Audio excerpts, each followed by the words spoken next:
Enjoy early access to ad-free episodes each week when you subscribe to Wedding Planning Podcast Premium in Apple Podcasts.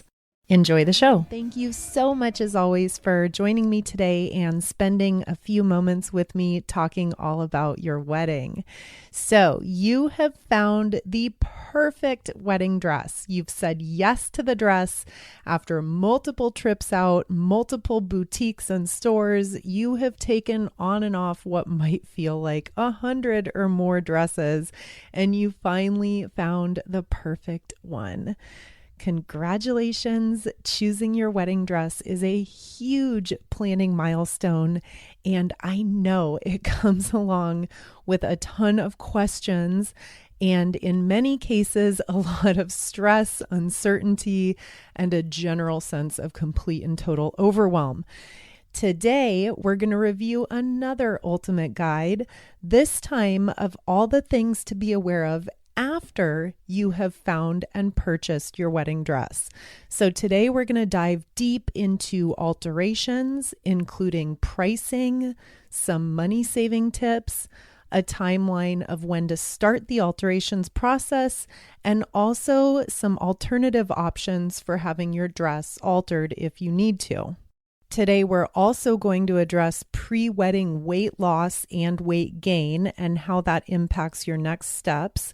We're going to explore styling and shapewear options like bras, corsets, compression garments, accessories, and finally, we're going to go over some really creative ways to preserve and or repurpose your wedding gown after the wedding is over. Sound good? We've got a lot to cover, so let's dive in.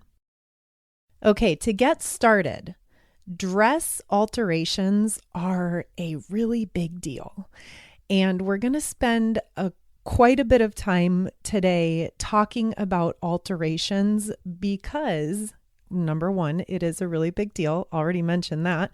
And number two, it's a somewhat mysterious topic that comes along with a lot of questions. And I want to just have a very thorough, demystifying conversation about alterations. So to get us started, I'm going to share a quote from Terry Hall, who's the fashion director of New York City's Kleinfeld Bridal. This is the salon that's featured on the show Say Yes to the Dress. I'm sure you've heard of it. And the quote is, "You can splurge on a pricey dress, but if it's not altered properly, it won't look any better than a gown that's a tenth of the cost." Take a moment to think that over and kind of let that sit in. It doesn't matter how much money you spend on the most gorgeous designer dress. If it doesn't fit you properly, none of that does any good. Let's review as just a place to get started. Let's talk about a timeline. So when to start with the alterations process and what that timeline looks like. Anywhere from 12 to 9 months before your wedding is a great time to start shopping. Now, when it comes to the alterations timeline, you have your dress. When do you go in for your first fitting, and how does that whole process get started? You'll typically begin with a first fitting about 2 months before your wedding, and then you will go back and have multiple other fittings, maybe 2 more, maybe 3 more, depends on a lot of different factors. We'll go into that. The last fitting will typically take place about 2 weeks before your wedding day. Again, this is variable. It depends case by case, body type by body type, dress by dress. So your first fitting 2 months before the wedding, you'll go back a couple more times. Final fitting about 2 weeks before the wedding. Now, at that fitting, what do you need to ask for, or what do you need to consider? I'm going to put you in the hands of the alteration specialist who you choose to work with. And we're going to go into a lot of options in the show. I'm sorry, I can't deluge you with all the information right away. So I'm going to try to pick this apart piece by piece and keep us as organized as possible. But you'll want to go into this first fitting with a lot of questions. You will want to make sure that you trust the person you are working with. I take it that you are not an alterations specialist, hence why we're talking about this in the first place. I'm not an alterations specialist either, just to put that out there. So you will want to trust the person you're working with and trust that they are going to give you the proper information that you need to make the right decisions and to get a dress that ultimately fits you perfectly on your wedding day. A question from a listener: how much can a tailor change an off-the-rack dress? This depends, and it's a question that you will ideally want to ask as you're trying on the dresses before you purchase it. But if you're in a situation where you have already purchased a dress, maybe secondhand, maybe you just got a really, really good deal on it and it needs some tweaking, it needs some reworking, you'll need to go in and have a fitting so that you can speak to the person who's doing the cutting, the sewing, doing the cutting, doing the sewing, doing the snipping, and you'll want to ask them what your options are in terms of how much they can change it. A general disclaimer here: it is always best practice to purchase a dress that naturally fits you really well to begin with. And then another just general tip is that it's always easier to alter smaller, to alter down, than it is to alter out. So in other words, it's easier to alter a dress that's too big for you down to smaller than it is to alter a dress that's too small for you up to make it bigger. The most common types of dress alterations, a really common one, is called a bustle or bustling. And questions came in: what is it? Do I need one? A bustle lifts your dress train up in the back to make it easier for you to walk around and dance.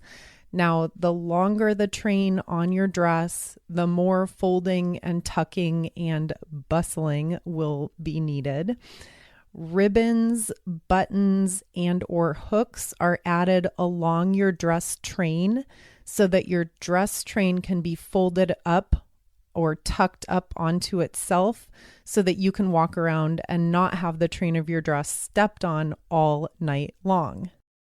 The bustle will be added according to your height. So in essence, unless you're choosing a short length or a T-length gown, you will most likely need some form of bustle added to your wedding dress. So this is a very, very popular type of alteration. I'm not going to go into a ton of detail, but for a lot more information on specific bustle styles, yes, there are tons of them. You can refer to an article that I'll link to in the show notes for today's show. If you're already subscribed to receive email updates from me, perfect. Check your inbox and you'll see it there waiting for you. I'll link up that article. If you're not subscribed to get email updates, now would be a great time to do so. You can visit weddingplanningpodcast.co, enter your name and email address, and then going forward, I'll send all these show notes weekly right to your inbox so you have easy access to all of these extra resources that I'll link to. And then other popular alterations, of course, taking in the sides, taking in the back, taking up the length on the bottom. Sleeves might need to be altered. It really just depends on the dress you've chosen and the way it fits your body. This is a conversation you'll have in detail during your first fitting. If not, as you're purchasing the dress, hopefully you've already got some sort of idea of what needs to happen in terms of the alterations. Now, with all that said, let's move into a conversation about pricing. How much does this cost? What's the bottom line here? Now, pricing should be discussed in as much detail as possible before purchasing your dress. And again, if you already have your dress and it's too late to have that conversation, that's totally fine. We're going to go deep into all of your options. A critical point, I'll stress again how very important it is to choose a dress that naturally fits you as well as possible to reduce the money spent on alterations. That's my number one ultimate cost saving tip for alterations. Alteration costs, in very general terms, will vary greatly depending on the dress you choose, depending on how well it fits you to begin with. depending on your location, where you're located, and what types of alterations options are available near you.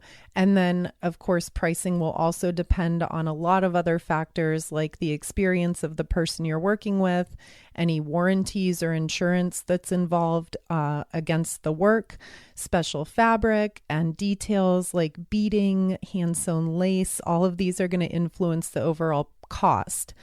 As a very general guideline, we can be talking anywhere from $75 for a very simple bustle or a very simple length change, all the way up to hundreds, if not $1,000 or more, if we're going in great depth and detail with changing necklines, adjusting multiple various seams, length change, working with specialty fabrics, and hand-sewn embellishments. The costs can add up. If you have purchased your dress from a salon, a wedding dress boutique, or a nationwide wedding dress retailer, they should have an alterations staff there available for questions. And I would encourage you to be very aggressive, not in, of course, a mean-spirited way, but just very aggressive in determining exactly what you're setting yourself up for as you're trying on your dresses. Ask all these questions that you can of the sales staff so that you don't buy your dress and then get surprised after the fact with how expensive the alterations are going to be. Ask as many questions as possible. It is the sales staff's job to be helpful and to give you all the information that they can. And if you're having this conversation about alterations with the salespeople at the boutique or the dress store, and you're kind of feeling like you might be getting one pulled over on you, you might feel like, gosh, that sounds really, really expensive. I wonder if I could go out and shop for a better deal on what seems like a very simple alteration. That's an option. If you want a neutral third-party opinion, then talking to a skilled tailor at your favorite alterations house is a great option. And we're going to go much deeper into using a non-wedding specialty tailor coming up right after a quick break. Why, hello again. We're back, and let's pick up where we left off and talk about some options for dress alterations outside the bridal boutique where you bought the dress. Now, some alternative options could apply for you if you bought your dress online. Maybe you bought it used from another bride. Maybe the place you bought the dress just doesn't do alterations. Or, like we touched on before the break, maybe you're just wanting to do some price comparison shopping and see what else is out there and what other options there are on the table. I am always in favor of doing some price shopping. So here are some guidelines if you want to kind of stray outside the realm of professional wedding alterations. Now, you are a very smart person and you're full of common sense. So I know that you're going to get this right away. Use your best judgment when considering who will alter your wedding dress. Now, if you invested thousands, $6,000, $8,000 in a designer wedding gown that's full of specialty hand beading and hand-sewn lace, then you probably should not take your dress down the street to Old Maurice the dry cleaner for alterations, right? This is pretty obvious. Now, that's an extreme example. I know there's a lot of gray area. On the flip side of that example, if you purchased your dress secondhand on eBay, or say you purchased an off-the-rack style for a couple $100 and it fits you great, except for some very, very minor adjustments. If that sounds like your situation, then your favorite tailor or alterations go-to might be perfect for the job. And That route might end up saving you some money over what a wedding dress professional alterations team would charge. So if this is something you want to consider and explore, some tips for you. Most importantly is to choose someone who you trust.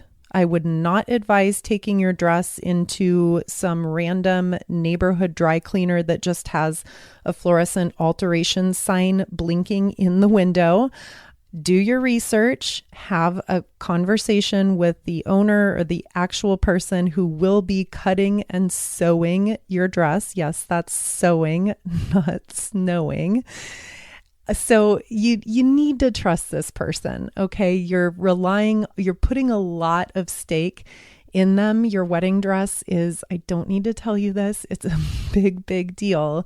And you don't want to have any unforeseen last minute disasters in terms of an alterations job, gone wrong. So do your research and choose someone who you trust. Definitely must take the dress to them to see in person with their own eyes so that they can determine what exactly needs to be done. Discuss all of your options before there are any price quotes, before anyone starts cutting or doing anything to that dress. So don't walk in and try to describe it to them and have them give you any valuable information. They need to see that dress on your body. So take the time to do this. It's very, very important. Now, after you've explored that, if you get a great feeling and you're confident and you're feeling good about it, awesome. Go for it. And given that you've done your due diligence, you've done your research, you feel good, all for it. Go ahead, green light. If you're in doubt and if this is not sitting well with you, and if you're just feeling any sort of uncomfort or not getting as much information as you need, not getting the answers you need, if in doubt, then keep shopping around. Go online and ask your friends and your family on Facebook for a referral for someone who they have worked with in the past. Search your area for bridal alteration specialists and go in and have some more conversations. Do some more shopping around. Cutting a corner to save $100 is not worth risking your wedding dress over. So use your best judgment, use your common sense. I don't want it to sound scary. I don't want to scare you off from exploring that as an option. Just be very careful and trust your instincts, and I trust that everything will be fine. Okay, switching gears to our next topic. You have your dress, you know who's going to alter it. Here's how to be prepared for your first fitting, your first appointment for that first round of alterations. Number one, you must have your exact undergarments that you're going to wear on the wedding day picked out, and you must bring them with you. You must wear them. And the same goes for your shoes. The height of your shoes will be critical in determining how much bustle needs to come up and the final length of your gown. And then the fit of those undergarments, those are going to be critical for overall sizing. We all probably can relate to the difference that a great bra makes versus not wearing a bra at all.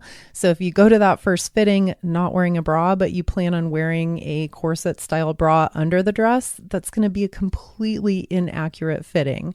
So that's very, very important that you have all of those undergarments along with you, and that goes for shoes as well.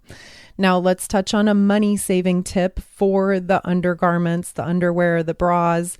Shopping for this stuff at a normal department store or a discount store can save you a ton of money over buying it at the bridal boutique or dress salon where you're purchasing your dress.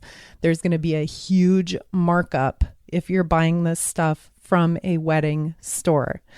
Places like Kohl's, Target, they have a huge selection of undergarments, compression wear, really great bras, and those are going to be a ton cheaper than if you buy them from the quote wedding dress store. Trust me. And then in terms of shoes, take a trip to a store like DSW is a good one. Those are here on the West Coast. I'm not sure if that's a nationwide retailer, but it stands for Designer Shoe Warehouse, DSW. Nordstrom Rack is another good one, or you could even look online if you're comfortable with your size and maybe you're comfortable with a shoe brand that you really, really like. Buying online could be a great option as well. We're going to talk a little bit more about shoes later on in the show when we get to styling and accessories, so hang on for more about that. All right, so you're bringing your undergarments and your shoes to your first fitting. You'll also want to bring along someone or someones who you trust to be with you and ask any questions that you might forget, someone to have an eye on the backside, maybe places that you're not noticing or you're not seeing. So having someone with you is very helpful.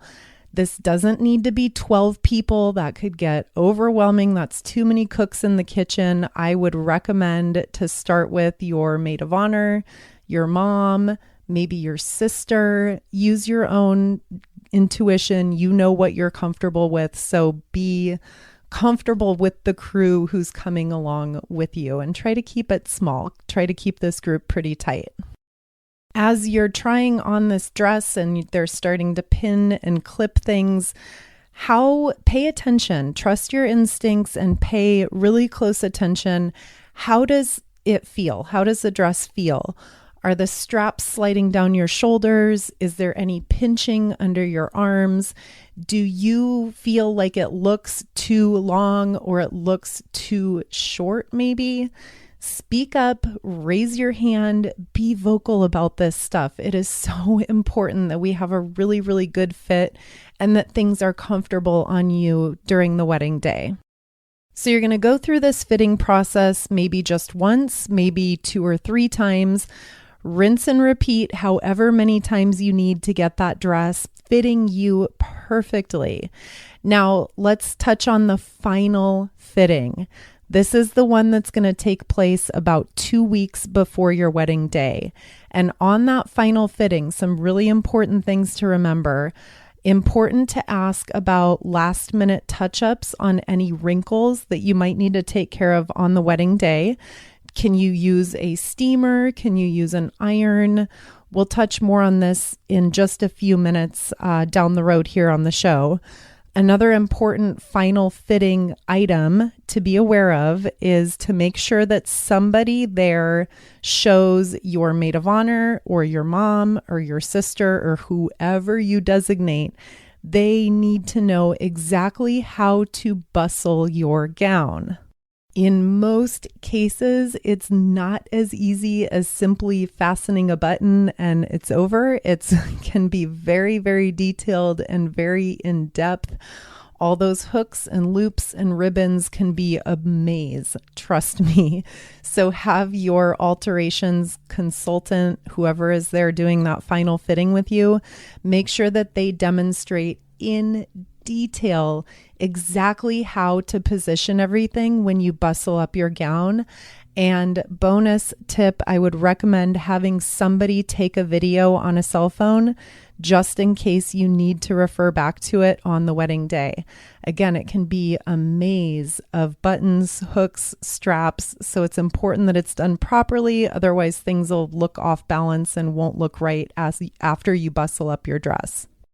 And the next question is a listener who's curious to hear some styling options for non-traditional looks. So for example, no veil versus a veil, maybe wearing a cape or sleeves, a crown, headpiece, and then non-traditional shoe options like boots or pearly flats or casual flats or Converse. We've all seen this look, etc. So some advice for finding some styling options that you like. Of course, you can always start by browsing on Pinterest and taking a look at styling accessories that you're really drawn to.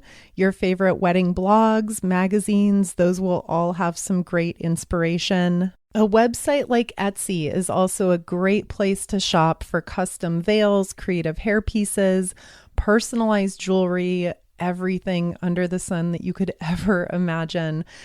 Go to Etsy.com and head to their weddings section, and they have everything really broken out and really organized. They'll have a section on hair pieces, a section on veils, a section on jewelry. So it makes it really easy to kind of browse around and get inspiration and get some different ideas. Now, depending on your personal style, you might opt to go without any veil, no special hair pieces, and just very simple jewelry that's already in your jewelry box. All of these extras and extra accessories, that's all completely optional. So don't force it if you're not feeling that way. And if you want to just go with a more simple bridal look, then that's totally fine. Now, with respect to shoes, one of the top, I wish I would have known that, items that I hear about from brides after the wedding day, and this comes up over and over again, is the wear and tear on your feet. And this can include swelling, blisters, and just general excruciating discomfort. Trust me. It's going to be really, really, really hard to relax and enjoy your wedding day if you have a giant blister on your foot before you've even walked down the aisle. Comfortable shoes are not something to take lightly. When you weigh the importance with comfort against the fact that in many cases your shoes won't even show under your dress, that makes those cute, soft, simple flat shoes look really, really appealing. So, cannot stress enough the importance of comfort, especially on your feet. We have got to take care of your feet on your wedding day. At the very least, if you want to shop for big, high-heeled, glamorous, crazy heels, that's fine. Just make sure you have some kind of comfortable backup shoe that's available. And remember, if you're shopping for big, huge, high heels that are 4 inches tall, that's going to greatly alter the length of your dress. So it's not going to be as easy as wearing 4-inch heels to your alterations appointment and then needing to put on flat ballerina shoes because your feet are killing you. Now your dress is going to be dragging 4 feet on the ground. So don't gloss over on the shoes. Don't gloss over on the comfort. It is very, very, very important. All right, let's touch quickly on a question about how to get your dress home. If you drive a small, tiny 2-door car, how on earth are you supposed to get that wedding dress home? Now, general tips: in the week or so before your wedding, when you pick the dress up for the last time and you're taking it home, if possible, lay the dress down flat, lay it over the seats, have somebody sit back there and hold it so that it doesn't crunch and just end up in a wrinkled pile down on the floor under the seats. If possible, do your best. I know that not everybody has a car with seats that can fold down and you can actually just lay your 6+ foot long wedding dress out perfectly. That's fine. Keep it inside the bag that they gave you at the store and do your best to keep it flat and or have someone hold on to it. It will be fine. For a short car ride home, trust me, it will be fine. Once you get home, lay it out flat somewhere or hang it up somewhere where it's not crunched in a closet between a million other hanging things. Just do your best to keep it as unobstructed as possible. And then have the conversation at your final fitting. I said we would circle back to this. Have a conversation at your final fitting about how to spot touch it on the day of, how to get rid of any wrinkles. A really popular way is to have a handheld steamer. You can buy this on Amazon for less than $30. And I'll put a link to one that I own and love in the show notes, and I'll send that in an email as well. And to wrap up today's show, we're going to touch on some options for wedding dress preservation. Now, you have found the perfect dress. You are absolutely in love with it. You're going to walk down the aisle in it. You're going to marry the love of your life wearing it. What happens to that dress after the wedding day? Okay, I'm going to list off a few options here. They're all very different. So the first option would be to preserve it and save it. This is a popular one. It does cost money to get your dress cleaned and preserved after the wedding. We're talking anywhere from a couple of $100s on up, depending on your area. So do some research and ask some questions and get a guideline for what exactly that would look for. Essentially, they are cleaning your dress after the wedding. They are sealing it up in a plastic bag, and then they are boxing it up to save for years and years to come. I personally had this done with my wedding gown. Thank you to my beautiful, wonderful mom who did this as a gift to me. And the dress today is in our garage, safe and sound, up on a shelf. Honestly, long term, I have no clue what I'm ever going to do with it. It might sit in the garage until the end of time. Who knows? Maybe my daughter will want to wear it on her wedding. I don't know. I really don't have any plans for it other than I personally cannot bear to part with it. And so boxing it up and saving it in the garage feels like the best option. And to anyone who has listened to the show for a while and knows me well, you know that I am not a saver. I am not someone who hangs on to things. I like to have as few things cluttering around the house as possible. So I'm always getting rid of stuff. But my wedding dress is one thing that I cannot bear to part with. So if you want to preserve your gown and keep it in a box and just know that you have it and it's there and it's close, I completely understand. All right, option number 2 for what to do with your dress after the wedding would be to rework it, redesign it, turn it into something else. So a couple options: you could shorten it and turn it into a cocktail style dress that you could actually wear for future occasions. Depending on the style of your dress, that may or may not be an option. Another option would be to turn it into some sort of a quilt or something that you can display in your home, maybe a framed piece of art. You could use it to decorate your living areas. Again, depending on the style of your dress, that may be a good option for you. Another option would be to sell it. If you are not as emotionally attached to your wedding dress as I am, and you want to recover some of the cost and some of the investment that you made in it, then sharing that dress with another bride who's looking for an affordable dress to buy off an online website like Craigslist or eBay, that might be a fantastic option for you. Another good option, great option actually, would be to donate your dress to a charity, and there are a bunch of them out there. They may repurpose it for baptism dresses or communion dresses, or they may pass it along to another bride who is less fortunate and disadvantaged and cannot afford to buy a dress. So that's a great way to pay it forward and to share your dress with someone else who truly needs it in another capacity.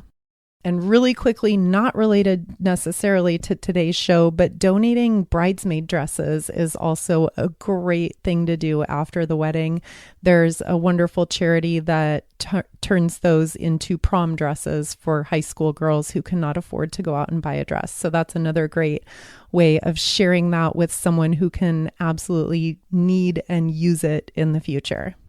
And then the last really creative, pretty offbeat option for what to do with your dress after the wedding would be a, quote, trash the dress photo shoot. And these were really, really popular for a while. I'm sure people still do this, but I used to see it all the time on social media and on websites and such.